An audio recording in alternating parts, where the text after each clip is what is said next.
Welcome to This Explainer. Today we're diving into an absolutely beautiful and incredibly sophisticated perspective on the human mind and spirit. This material was carefully compiled by a seeker named Mirali Shah for the Inner Horizon podcast, and it explores something called the compass under the rubble. We're talking about a 1,200-year-old science of the soul that, quite frankly, is going to completely shift how you understand your own inner life. Let's get right into it. I want to hook you immediately with this incredible quote. Jo ragaj tumhe apni kamiyon ki taraf khinch rahe hai. The friction that keeps pulling you back to your own flaws is not evidence of your brokenness. It is the vital sign of a living soul. I mean, just sit with that for a second.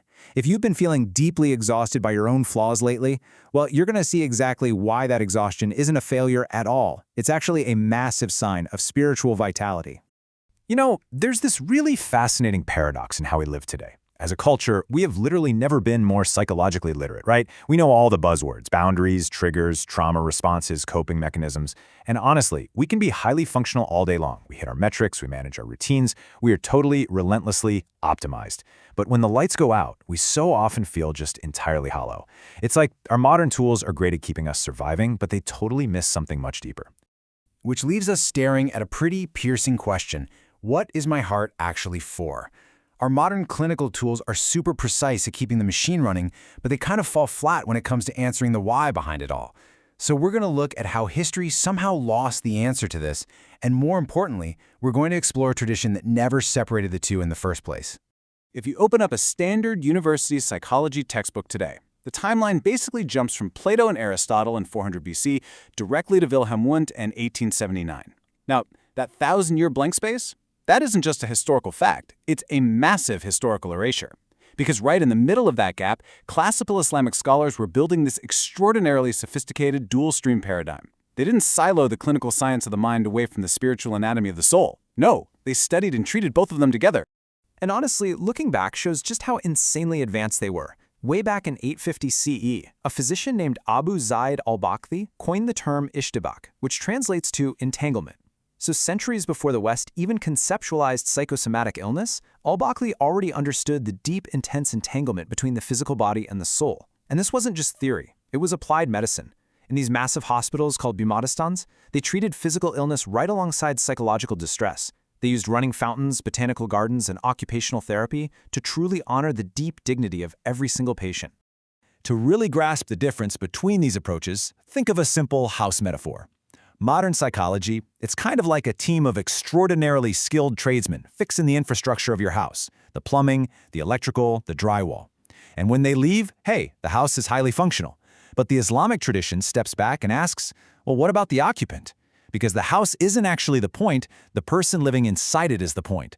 This ancient tradition focuses entirely on caring for and healing the occupant's soul. Because of that focus, the ultimate destination here isn't just basic functionality, it's something called qalb salim, a sound heart. Now, a merely functioning heart just pumps blood and keeps your physical body alive.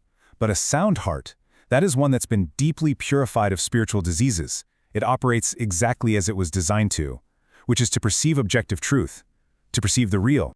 Section 1. Anatomy of the Inner Life, the 4 components of the soul. Okay, component 1 is the nafs. This is the part of the self that wants. It's home to your appetites, your drives, your urges. Now, the modern Western reflex is to look at the nafs and say, oh, that's Freud's dark, chaotic id. We have to repress that. But the Islamic tradition looks at it radically differently. Think of the nafs more like a wild, powerful horse. You don't shoot a wild horse. You patiently break it in, you train it. And eventually, a disciplined nafs actually becomes the powerful drive that carries you forward on your entire spiritual journey. Component 2 is the qalb, the heart, and we really need to strip away all those modern romanticized Valentine's Day notions of the heart here. In this tradition, the qalb is quite literally an organ of sight. It's the supreme organ of spiritual perception. The word itself translates to turn over, because it's constantly reacting and flipping toward whatever it is we expose it to. And because it's an organ of sight, it can actually suffer from clinical spiritual blindness. Things like riya, which is the disease of doing good deeds just to show off for human approval, literally blind it. Component 3 is the ruh, the divine breath within our human architecture. From a clinical perspective, it is absolutely vital to understand that the ruh itself is pristine. It simply cannot be damaged by worldly trauma. However, our connection to it, that can be severely starved. See, the root doesn't feed on dopamine hits, or calories, or social status. It is nourished strictly by divine things, like remembrance and prayer. So if you're walking around with this 9 inner emptiness that no amount of shopping or scrolling can fix, your root isn't broken. It's just starving underneath all the noise of the world. And the fourth component is the fitra. This is that primal, inborn compass we all have, pointing straight toward truth and the divine. And its absolute defining characteristic? It is completely indestructible. You can bury it under decades of trauma, terrible habits, deep cynicism, but you cannot destroy it. The clinical implication here is just immense. It means you can never, ever fully write anyone off. And yes, that includes yourself. No matter how much rubble is piled on top, that little compass is quietly broadcasting its signal, pointing you home. So now that we know the components, let's look at the actual journey of that wild horse we talked about, the nafs. It moves through 3 distinct states. First up is Amara, the commanding self. This is when the horse is totally wild and reactive. There is 0 space between a trigger and your reaction. But the very second you notice your failure and feel bad about it, boom, you've leveled up into the second state, Lawama, the reproaching self. This is where that inner friction happens. It's exhausting for sure, but it is exactly where all real growth occurs. And the ultimate destination is the third state, Mutmaina, the deeply rooted self at rest. Now, that middle state of growth, Lawama, is totally essential, but it is prone to some pretty dangerous malfunctions. On one hand, you have waswasa, which is inward obsession and self-torture. You know the feeling, lying awake at 2 a.m., absolutely convincing yourself you're a terrible person. That's not pious reflection, guys. That's just the ego chewing on itself. On the flip side, you have outward policing. This is when you obsess over the tiny flaws of everyone else so you don't have to face your own inner mess. In both of these traps, the ego is basically wearing a costume of piety, but it's really just feeding its own arrogance. So, you're probably wondering, how do you know if you're actually approaching that final state, mutmaina, the self at rest? Well, the definitive diagnostic test is a single question. How do you react to human opinion? True, profound internal tranquility means that glowing praise doesn't inflate your ego, and harsh criticism doesn't crush your spirit. Both of them just kind of pass right through you. You notice them, sure, but they don't destabilize your center. You're firmly rooted. To help us actually get to that rooted state, this tradition gives us an incredibly practical tool, muhasaba, the daily audit.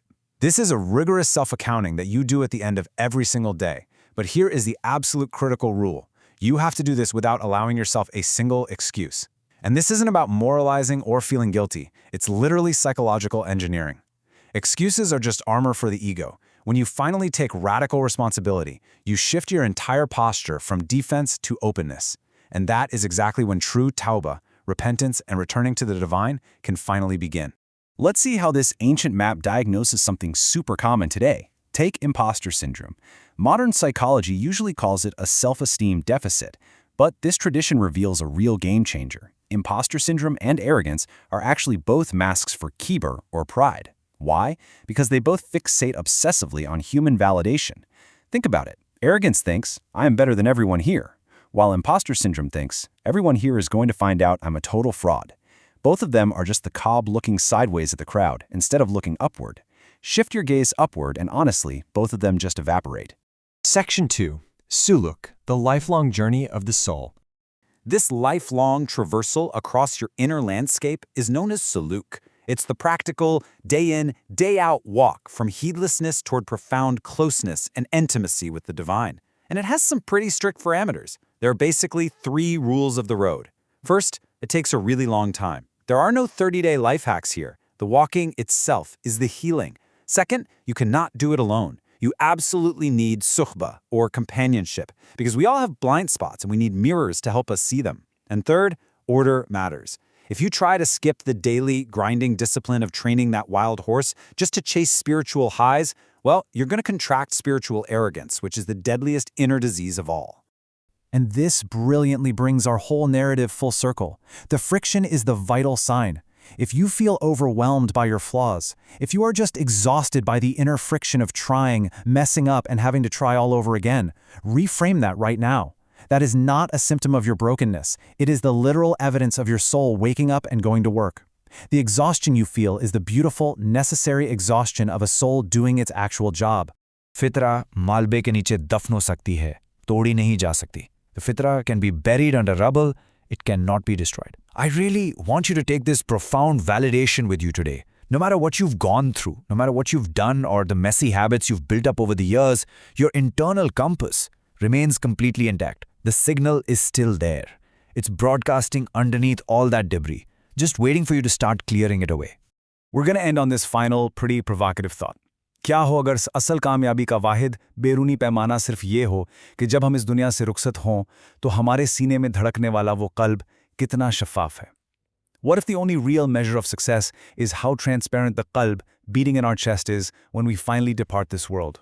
I really invite you to keep exploring that inner horizon and to keep returning to your indestructible compass. Thank you so much for joining me to unpack this incredible 1200-year-old science.